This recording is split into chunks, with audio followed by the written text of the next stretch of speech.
সুপ্রিয় দর্শক, আসসালামু আলাইকুম। আপনাদের সবাইকে স্বাগত জানাচ্ছি এখনকার আলোচনায়। আপনাদের সঙ্গে আছি আমি সিরাজুল ইসলাম। দর্শক, মার্কিন প্রেসিডেন্ট ডোনাল্ড ট্রাম্প গত 2 মাসে 37 বার বলেছেন ইরানের সাথে চুক্তি হয়ে যাচ্ছে, কিন্তু আজ পর্যন্ত চুক্তি হয়নি। তিনি গতকালও বলেছেন যে 2-3 দিনের ভেতরে চুক্তি হয়ে যাবে ইরানের সাথে। মার্কিন গণমাধ্যমগুলো প্রশ্ন তুলেছে, যদি এবার চুক্তি না হয় তাহলে ট্রাম্পের অবস্থা কি হবে। এপাশে যে লেবাননকে কেন্দ্র করে ইরান এবং ইসরায়েলের ভেতরে খুব সংক্ষিপ্ত পরিসরে বাট বেশ শক্ত যুদ্ধ হয়ে গেল, সেই লেবাননের উপর কিন্তু ইসরায়েল আবার হামলা চালিয়েছে।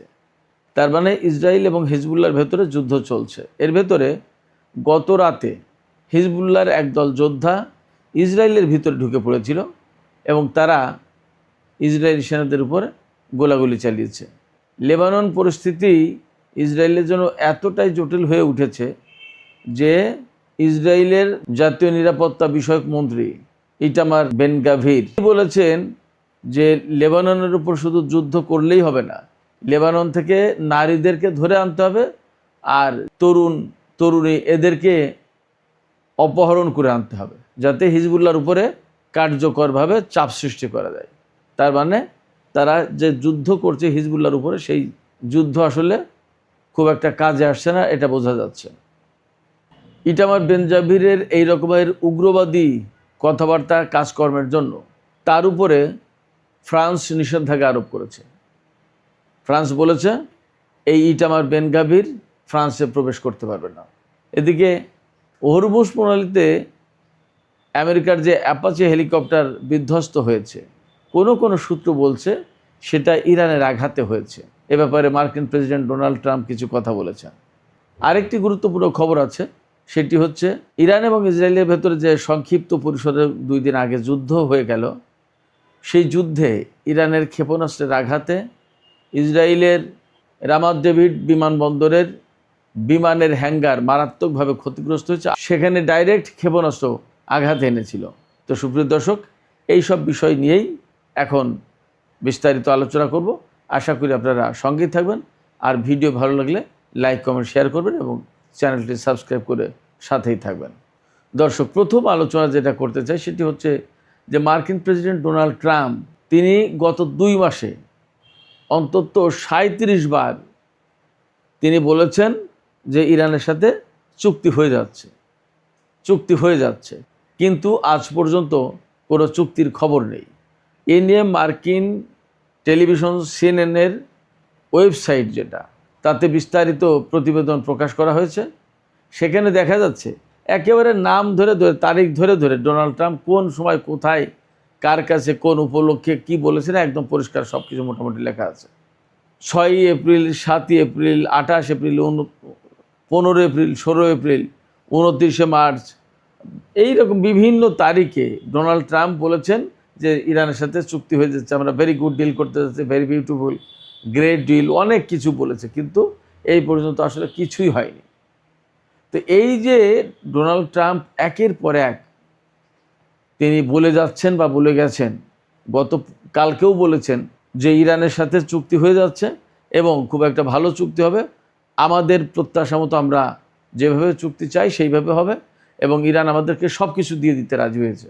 কি দিতে রাজি হয়েছে তিনি আর বিস্তারিত বলেন। তিনি বলছেন যে ইরান আমাদের সব কিছু দিতে রাজি হয়েছে, একটা গ্রেট ডিল হতে যাচ্ছে এবং এটা আমাদের অনুকূলে, আমাদের পক্ষে থাকবে সে ডিল, খুব ভালো একটা চুক্তি হতে যাচ্ছে।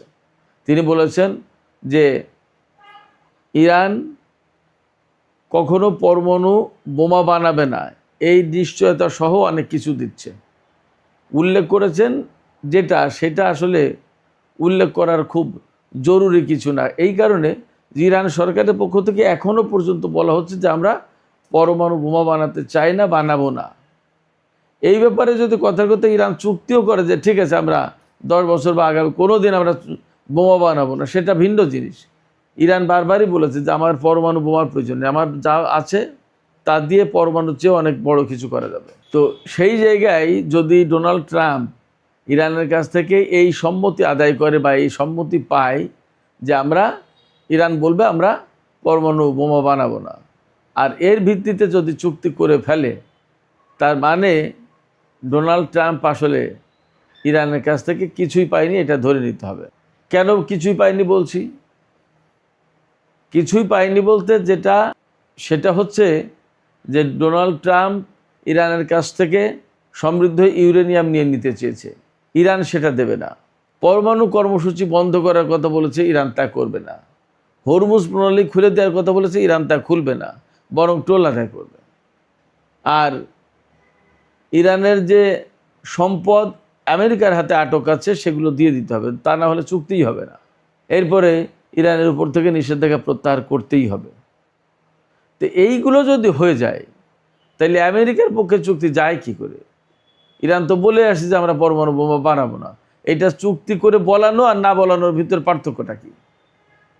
আমরা বিভিন্ন অ্যাঙ্গেল থেকে বিভিন্ন লক্ষণ উপলক্ষ দেখে বলি যে ইরানের হাতে হয়তো পরমাণু অস্ত্র আছে বা ইরান পরমাণু বোমা বানিয়ে ফেলেছে বা পরীক্ষা করেছে। আমরা সেটা বলি আমাদের বিভিন্ন দৃষ্টিভঙ্গি থেকে, বিভিন্ন বিশ্লেষণ থেকে। কিন্তু ইরান তো বলছে যে আমরা পরমাণু বোমা বানাইনি এবং আমরা বানাবোও না। তো সেই ব্যাপারে যদি চুক্তি করাই তাতে কি এমন অ্যাচিভমেন্ট আমেরিকার? তো সিএনএন প্রশ্ন তুলেছে, যদি আগামী 2-3 দিনের ভেতরে অর্থাৎ শুক্রবারের ভেতরে চুক্তি না হয় তাহলে কি হবে? এই প্রশ্নের জবাব আসলে নেই। সিএনএন আর একটা প্রশ্ন তুলেছে যে ডোনাল্ড ট্রাম্প কেন বলেন এটা? এই যে প্রায় সময় বলেই আছেন যে ইরানের সাথে আমাদের চুক্তি হয়ে যাচ্ছে। তো এই কথা কেন বলেন তিনি? সেখানে 3টা কারণ উল্লেখ করা হয়েছে। একটা হচ্ছে যে তিনি হয়তো বাস্তবতাই জানেন না, যে গ্রাউন্ডের রিয়েলিটিটা কি, এই রিয়েলিটি সম্পর্কে ডোনাল্ড ট্রাম্পের ধারণা নেই, এটা হতে পারে। আর একটা হতে পারে যে তিনি এই কথা বারবার বলে এস্টাবলিশ করতে চান একটা চুক্তি সত্যি সত্যি হওয়াই দেবেন। তিনি বারবার বলে ইরানকে হয়তো এই দিকে নিয়ে আসতে চাইছেন। তার মানে এক ধরনের চালাকির আশ্রয় নেওয়া। কিন্তু আসলে এটা হবে কি না, ইরান এই চালাকিতে বা এই ফাঁদে পা দেবে কিনা, পড়বে কিনা, সেটা তো প্রশ্ন। ইরান তো এত কাঁচা কোনো ডিপ্লোম্যাটদের দেশ না যে দেশে কোনো ভালো ডিপ্লোম্যাট নেই বা ভালো বুদ্ধিওয়ালা নেতা নেই, তা তো না। বরং ইরান বছরের পর বছর, যুগের পর যুগ এই আমেরিকা, ইসরায়েল, তারপরে পশ্চিমা বিভিন্ন দেশ, মধ্যপ্রাচ্যের কত প্রতিবেশী দেশ, শত্রু, তাদের সাথে লড়াই করে, তাদের সাথে প্রতিদ্বন্দ্বিতা করে এ পর্যন্ত টিকে আছে এবং এই পর্যন্ত এসেছে। সেই জায়গায় ডোনাল্ড ট্রাম্প ইরানকে একটা ফাঁদে ফেলে বা বারবার বলে পারসুয়েট করে 100 বার একটা কথা বলে তার একটা প্রভাব হয়তো পড়ে, সেই রকম একটা পরিবেশ তৈরি করে ইরানকে দিয়ে চুক্তি করাবে, এটা কি সম্ভব? প্রশ্নই ওঠে না। আরেকটা কারণ বলেছে সিএনএন যে তিনি হয়তো এই কথাগুলো বলে বিশেষ করে তেলের বাজারটা ঠিক রাখার চেষ্টা করেন। এই তো হয়ে যাচ্ছে চুক্তি, তার মানে চুক্তি হয়ে গেলে বেটার একটা সিচুয়েশনে যাবে, অতএব তেলের বাজার ডাউন হয়ে আসবে। কিন্তু আসলে তো তেলের বাজার ডাউন হয়নি। এই যে গতকাল যে খবর দেখলাম, গতকালকেও তো বলেছিলাম যে তেলের দাম ব্রেন্ট ক্রুড যেটা তার দাম গতকাল $97-98 হয়ে গিয়েছিল। আর টেক্সাস ক্রুড যেটা, সেটার দাম আপনার $94 ব্যারেল প্রতি হয়ে গিয়েছিল। তো দাম কমলো কোথায়? যুদ্ধের আগে যেখানে $65-70 ছিল পার ব্যারেল তেলের দাম, সেই তেলের দাম এখন 100-র কাছাকাছি। যুদ্ধ চলাকালীন আরও তো বেশি উঠেছিল, এখন তো কিছুটা কমেছে, কিন্তু তাও তো 90-95-100 এর ভেতরেই থাকছে, দাম তো খুব কমেনি। ফলে ডোনাল্ড ট্রাম্প যে চালাকির আশ্রয় নিচ্ছেন, এই চালাকির আশ্রয় নিয়ে লাভ খুব একটা হবে না, বরং তিনি তার দেশের জনগণের কাছে খুব হালকা হয়ে যাচ্ছেন প্রতিদিন। দেখেছেন না গতকালকের খবর? গতকালকের মানে বাংলাদেশের টাইম আজকে, গত রাতে NBA ন্যাশনাল বাস্কেটবল দলের যে ফাইনাল ম্যাচ, সেই ফাইনাল ম্যাচ অনুষ্ঠিত হয়েছে। সেই খেলা তিনি দেখতে গিয়েছিলেন। গিয়ে যখন জাতীয় সঙ্গীত শুরু হয়েছে তখন গ্যালারির লোকজন ডোনাল্ড ট্রাম্পকে লক্ষ্য করে দুয়ো ধ্বনি তুলেছে। তাকে ইনসাল্ট করে বিভিন্ন রকম কথাবার্তা বলছে। আমেরিকার প্রেসিডেন্ট আমেরিকার জনগণের কাছে এই রকম বাজে অবস্থার মুখে পড়েছে খুব কমই। ডোনাল্ড ট্রাম্প কিন্তু পড়েছেন। কেন পড়েছেন? ডোনাল্ড ট্রাম্পের যে কথা, যে কর্মকাণ্ড, বাস্তবে কাজের সাথে কথার কোনো মিল নেই। তিনি বারবারই বলেন চুক্তি হয়ে যাচ্ছে, কিন্তু চুক্তি হয় না। তাহলে মানুষ তাকে খুব হালকা ভাবছে। তার অর্থাৎ ডোনাল্ড ট্রাম্পের কথার কোনো মূল্য নেই মানুষের কাছে। সারা বিশ্বেই একই অবস্থা, শুধু আমেরিকায় না, সারা বিশ্বে। তো যাই হোক দর্শক, লেবানন প্রসঙ্গে চলে আসি এবার। লেবাননে ইসরায়েল আবার হামলা চালিয়েছে বা হামলা চালাচ্ছে এবং 4 শহর খালি করে দেওয়ার জন্য নির্দেশনা দিয়েছে। সেখান থেকে লোকজন সরে যেতে শুরু করেছে এবং হিজবুল্লাহ যথারীতি যুদ্ধ করছে। আমি সর্বশেষ যা দেখেছি তাতে ইসরায়েলের হামলায় 8 জন নিহত এবং 30 জনের বেশি আহত হয়েছে আজকে। তো সেক্ষেত্রে ইরান ইসরায়েল যুদ্ধ বন্ধ হলেও ইসরায়েল কিন্তু লেবাননে আগ্রাসন বন্ধ করেনি। এটা খুবই দুঃখজনক এবং ইরান এখন কি করে সেটা একটা দেখার ব্যাপার। আমরা জানি না, যেহেতু চুক্তির কথা হচ্ছে, সেই জায়গায় ইরান একটু ধৈর্য ধরবে নাকি আবার ইসরায়েলের উপর হামলা চালাবে আমরা জানি না, দেখার ব্যাপার। তো এর ভেতরে গত রাতে হিজবুল্লাহর কিছু যোদ্ধা দক্ষিণ লেবানন থেকে ভিতরে ঢুকে গিয়েছিল। ঢুকে গিয়ে একদল সেনা ছিল, ইসরায়েলি সেনা, তাদের উপরে গোলাগুলি চালিয়েছে। তাতে বেশ কয়েকজন সেনা আহত হয়েছে আর হিজবুল্লাহর একজন সদস্য সেখানে নিহত হয়। তো হিজবুল্লাহ আসলে ডেসপারেটলি ইসরায়েলের ভেতরে ঢুকে অভিযান চালিয়েছে। এটা কিন্তু গুরুত্বপূর্ণ একটা সিগন্যাল। তার মানে তারা হয়তোবা ইসরায়েলের ভিতরে ঢুকে যাওয়ার যে বিষয়টা, সেটা অনেকটা রেকি করার মতো বা প্র্যাকটিস করার মতো করে নিল। সামনে হয়তোবা আরও বড় কিছু দেখা যেতে পারে। এই লেবানন থেকে ইসরায়েলের ভেতরে ঢুকে এ ধরনের আরও অভিযানের সম্ভাবনা মনে হয় তৈরি হলো।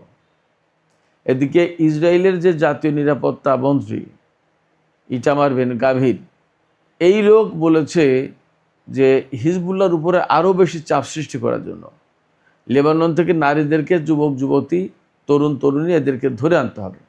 চিন্তা করেন কী ধরনের মন মানসিকতা পোষণ করে। সারা বিশ্বে এই লোক উগ্রবাদী হিসেবে পরিচিত। ফ্রান্স তার উপরে আজকে নিষেধাজ্ঞা আরোপ করেছে তার এই উগ্রবাদী কথাবার্তা, উগ্রবাদী আচরণের কারণে। দেখা যাক কি হয়। এপাশে ইটালিও এই ইটামার বেন গাভিরের ব্যাপারে কড়া বক্তব্য দিয়েছে ইটালি পররাষ্ট্রমন্ত্রী। ইটালির সাথে তো ইসরায়েলের সম্পর্ক চরম খারাপ অবস্থায় গেছে, সেটা তো আপনারা সবাই জানেন। তার মানে ইউরোপের দেশগুলোতে ইসরায়েলের অবস্থা কিন্তু দিন দিন ভীষণ খারাপ হয়ে যাচ্ছে। 2-3 দিন আগে তো একটা জনমত জরিপ এসছে যে সারা বিশ্বের 28টা দেশে ইসরায়েলের ব্যাপারে জনমত জরিপ করা হয়েছে। তাতে 21-22টা দেশে শতকরা 80% লোক ইসরায়েলকে অপছন্দ করে। এই ইসরায়েল এবং ইরানের ভেতরে গত 2 দিন আগে যে যুদ্ধ হয়ে গেল, সেই যুদ্ধে ইরান সবচেয়ে গুরুত্ব দিয়ে হামলা চালিয়েছিল রামাত ডেভিড এয়ারপোর্টে। এই রামাত ডেভিড এয়ারপোর্ট সম্পর্কে আমি আপনাদেরকে বলেছিলাম। রামাত ডেভিড এয়ারপোর্ট হচ্ছে ইসরায়েলের উত্তরাঞ্চলে অবস্থিত এবং এটি 1942 সালে ব্রিটিশরা প্রতিষ্ঠা করেছিল দ্বিতীয় বিশ্বযুদ্ধের সময়। তারপরে দ্বিতীয় বিশ্বযুদ্ধ শেষে 1948 সালে তো ইসরায়েল প্রতিষ্ঠা হয়। ইসরায়েল প্রতিষ্ঠা হওয়ার পর এই বিমানবন্দরটা তাদের দখলে চলে যায়, তারা হাতে রাখে। এবং এই বিমানবন্দর থেকে লেবানন, সিরিয়া, এইসব জায়গায় ইসরায়েল এর আগে বহুবার হামলা চালিয়েছে এবং এই বিমানবন্দরটা লেবানন, সিরিয়া, এই সমস্ত জায়গায় হামলার জন্য খুব বেশি কার্যকর। এই রামাত ডেভিড এয়ারপোর্ট থেকেই লেবাননের রাজধানী বৈরুতে গত পরশুদিন হামলা চালানো হয়েছিল, যেদিন ইরান পাল্টা হামলা চালালো। রামাত ডেভিড এয়ারপোর্ট থেকে যেহেতু ইসরায়েল লেবাননের রাজধানী বৈরুতে হামলা চালিয়েছে, সেই জন্য ইরান ওই বিমানবন্দরে হামলা চালিয়েছে, যেখান থেকে হামলা চালানো হয়েছে সেখানে পাল্টা হামলা চালিয়েছে। তো এই হামলায় দেখা গেছে, স্যাটেলাইট ইমেজে দেখা গেছে যে এই রামাত ডেভিড এয়ারপোর্টের একটা হ্যাঙ্গার, যেখানে বিমান রাখা হয়, যুদ্ধ বিমান।